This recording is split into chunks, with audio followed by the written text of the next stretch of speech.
Padova è la prima città italiana di medie dimensioni a cambiare il codice della strada approfittando delle norme del decreto rilancio, in compagnia di Roma, Torino e Milano. In sostanza il decreto consente di costruire nuove piste ciclabili, chiamate bike lane, in modo più elastico, senza dover cioè rispettare le misure minime di larghezza, 2,75 m per le auto, 1,54 m aggiuntivi per le bici. Ora si può all'interno della carreggiata e, indipendentemente dalle misure, segnare con una linea tratteggiata la pista ciclabile, invitando così ciclisti e automobilisti a convivere e a rispettarsi a vicenda. Non c'è più un'individuazione rigorosa dello spazio dedicato alle auto e alle biciclette, ma negli spazi in cui le misure non ci sono, il codice della strada adesso consente di individuare l'area di attenzione dove le biciclette comunque circolano. Questo è un sistema di codice della strada che ci aiuta a segnalare il fatto che la strada non è soltanto tua. Il primo esperimento a Padova è stato fatto in via Scardeone, a 2 passi dall'ospedale,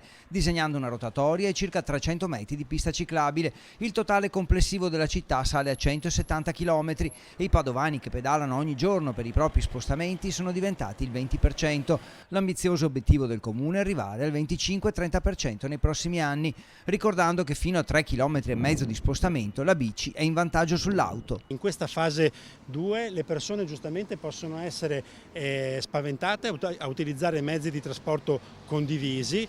Dare la possibilità di poter circolare in sicurezza con strumenti di codice della strada più veloci ci consente di poter anche favorire l'utilizzo dei mezzi all'aria aperta come la bicicletta. Naturalmente, dove lo spazio lo consente, il Comune continuerà a costruire piste ciclabili protette e riservate, che sono la priorità, ma dove in città non ci sono strade abbastanza larghe, ecco la soluzione.